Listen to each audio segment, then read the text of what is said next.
Right, guys, welcome back to Chop's Garage. You've all been waiting on it. You've all been waiting on hearing what has happened with the Toyota RAV4 after it went to Toyota 4.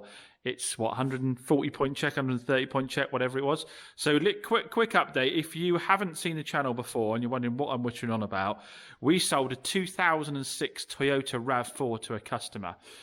We'd bought it from the main dealers. It went down to the garage to have its MOT done. While it was there, the engine on it seized due to a blocked sump, which was starving the top end of the engine oil or something like that. Anyway, I don't know the exact ins and out. So we dropped a load of cash getting a used engine, put it in the car because the car was super clean. It had 90,000 miles. I think the engine had 95,000 miles on it. So when we sold it, we did advertise it as 95,000 miles. We paid for the engine to be swapped over. Obviously, at the same time, it got service, it got fresh coolant. We did the rest of the MOT, which I think involved some tyres. In the end, ended up with an advisory-free MOT, so ideal. The car, like I said, was super clean, cleaned up really, really nicely. I might try and insert some pictures now.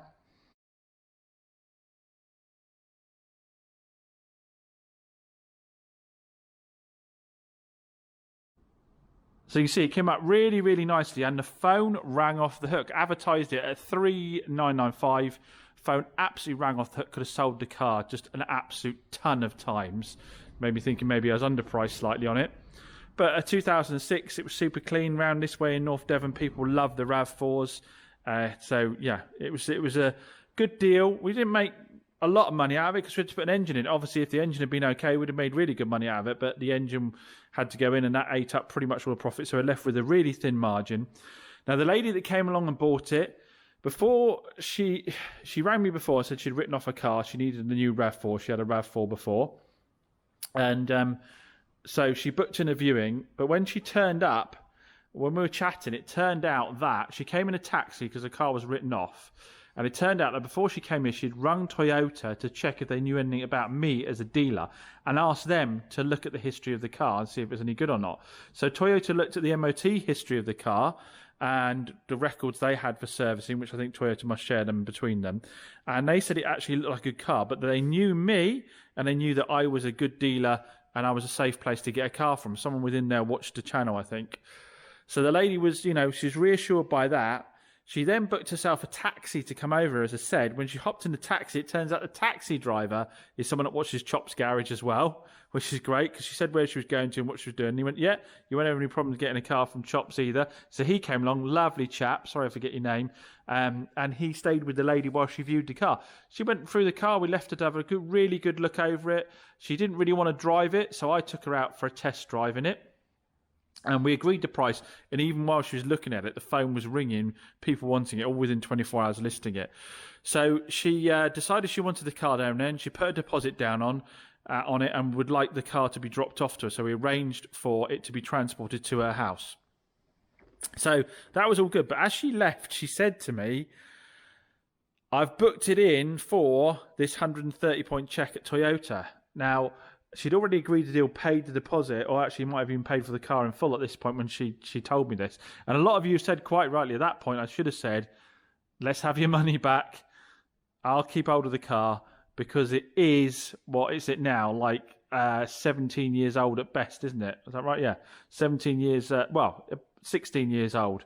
And if you're going to take it to Toyota for them to do an in-depth check over a vehicle, when I'm selling it to you with an advisory-free MOT, freshly serviced, with a replacement engine in it, and a 3-month warranty, if you're then going to take it to Toyota and get that check done, you quite rightly said, if you're going to get that kind of check done on a Toyota that age, you really don't want to be buying a car this age, because let's face it, you take a car like that at that age to a garage that's doing brand new cars and working on stuff under 5 years old, that's targeted, to be honest, let's be honest about it, most of them are targeted to produce revenue from the workshops. So a lot of you quite rightly said, if you get a car and you're going to take a car of that age to a main dealer's to get it looked over, you're really only ever going to end up with a quote for a load of work. My mother-in-law did it with her Mercedes, and it went into Mercedes. Hers was like a 2004, I think it was, SLK. Took it into Mercedes for a service because she'd like to get main dealer service done.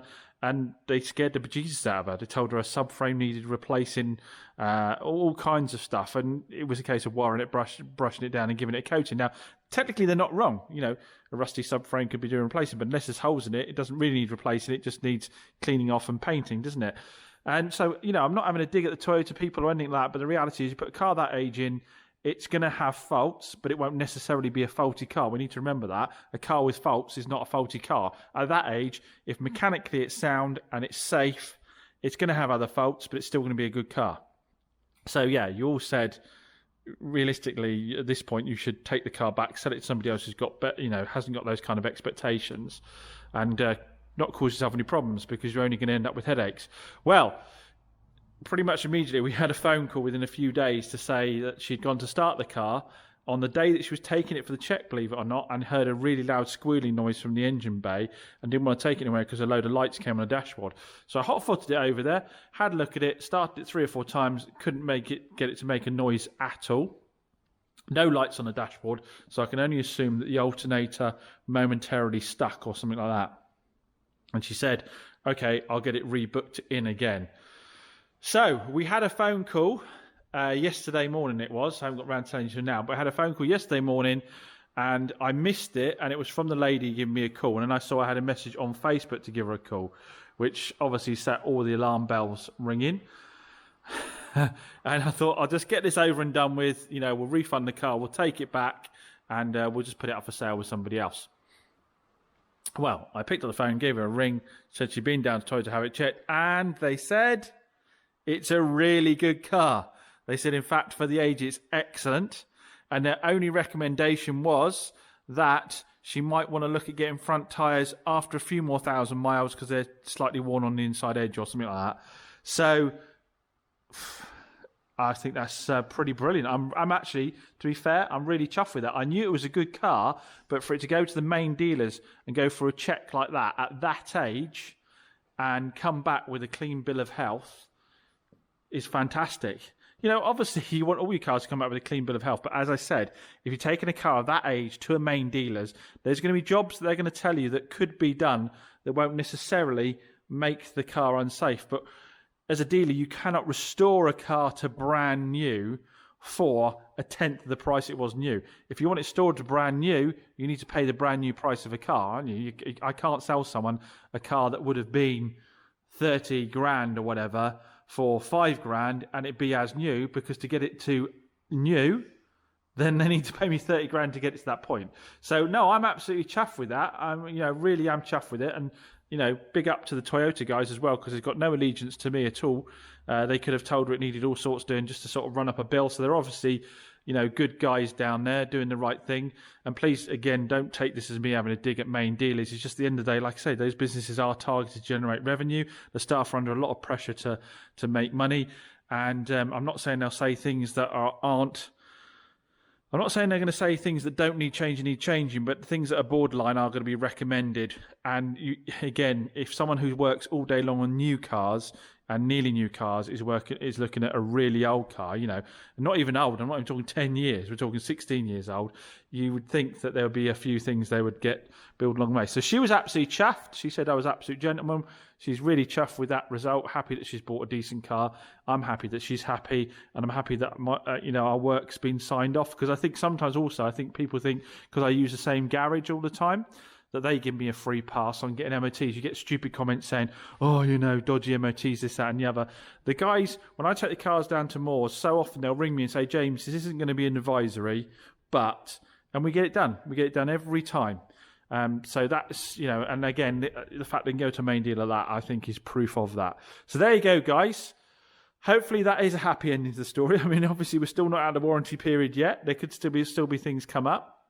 But I think it kind of goes in my favour if it's also been checked by somebody else, that whatever might happen going forwards wasn't an existing fault with the car. Because remember, the law is it's an existing fault. And as a dealer, you have to prove it wasn't an existing fault. And if it's been checked over by Toyota and they've signed it off, then That's more to my arm, isn't it? Anyway, as always, massive thanks for watching. I thought I'd quickly update you on that. It's just a short video to update you on that because so many of you are asking in the comments what happened with it, what happened with it. Are you going to go and take the car back, or telling me I should go and take the car back? So I thought I'd give you a quick update on it. But yeah, as always, massive thanks for watching. Catch you again soon.